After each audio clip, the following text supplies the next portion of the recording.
Job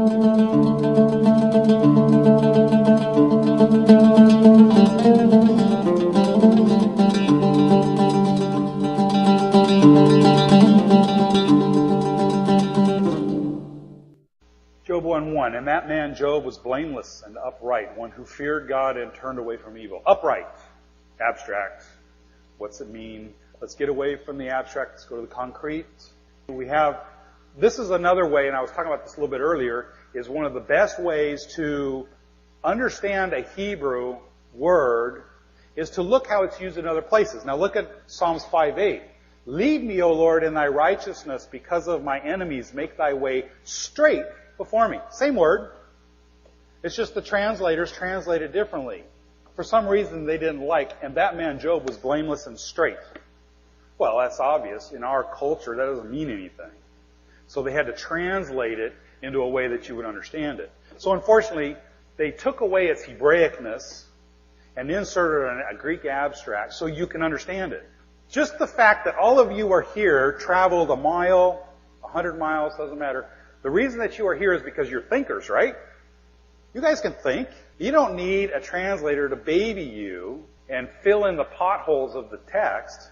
You can do it yourself. And that's what we're trying to get you some information here, some of the tools that we have on the website and the books, is so that you can do this. You want to read it from its Hebraic perspective, not the translator's opinion. Okay, here we have the word straight, yashar. This is the word yashar. Proverbs 12:8, a man is commended according to his good sense, but one of perverse mind is despised. What is perverse in Hebrew? He has blocked my ways with hewn stones. He has made my paths crooked. Yashar means straight.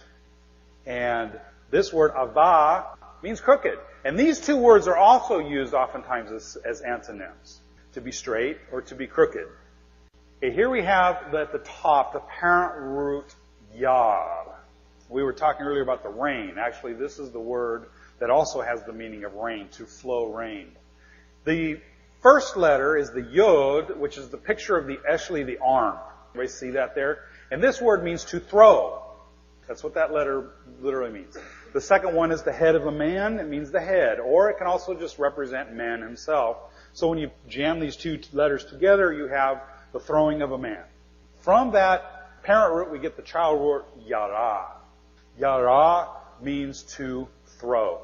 That word means to throw. Now that can be to throw an arrow, to shoot, and it's translated as shoot, or it can be to throw a finger, to point. It's translated as to point, which means to throw a finger in a direction. Which way to the store?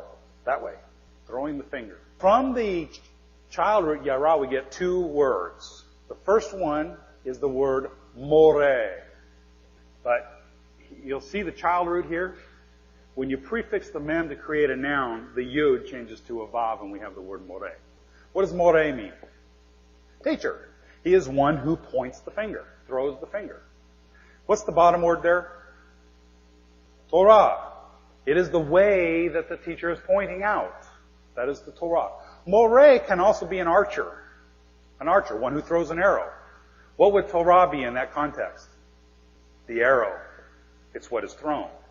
The Torah is not the target. Yahweh is the target. The Torah is the arrow that we shoot to get to Yahweh. What do I have here? This is a picture of a star. How many here have seen the North Star before? And how many here know what the North Star is? Could you go out of the night sky and tell me what the North Star is? Okay, we got a few, 4 or 5. The ancient Hebrews, however, they were masters of the night sky and the daytime.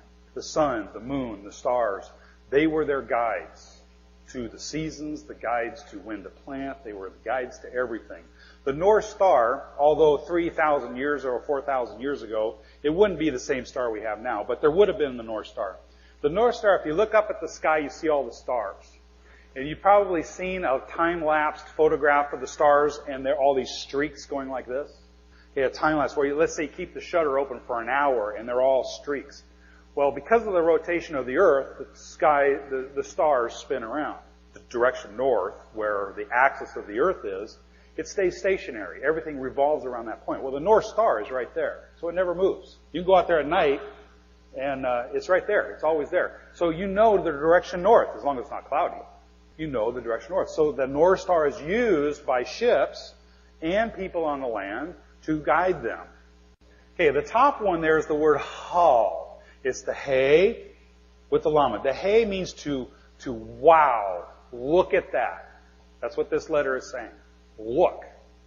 The lamed is the shepherd's staff, and the shepherd's staff is used to move the sheep, to get them to go toward a specific direction.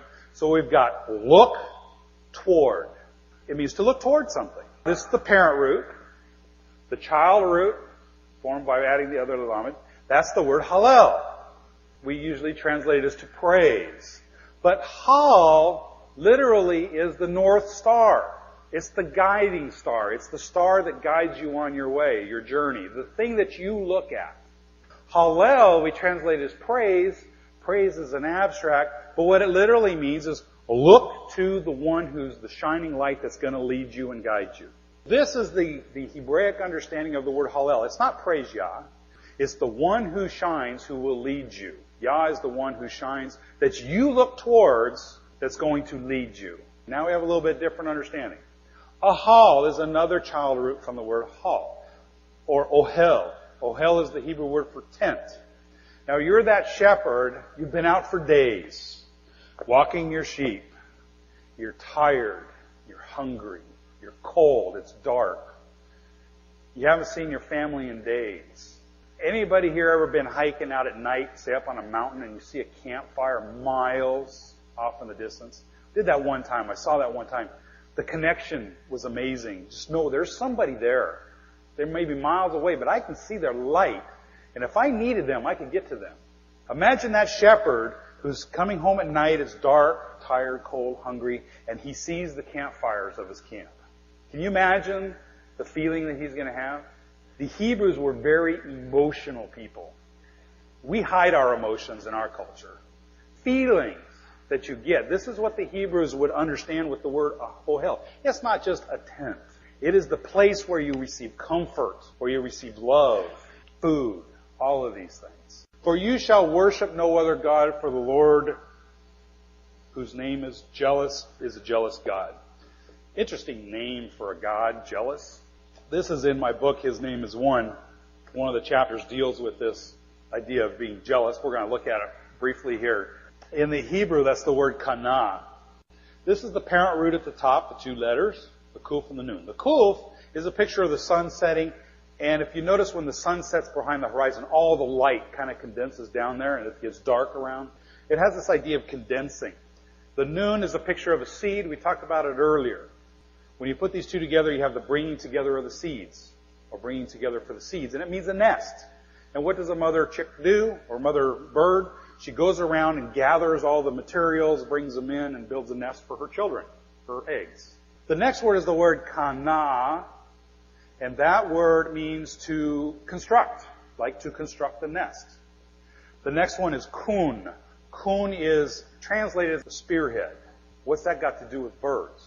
I was walking one time, actually it was my son and I, we were walking by this tree, and all of a sudden this bird came out of the tree and bam, right into his head with his beak. That bird had its nest in there, and that bird was protecting its chicks.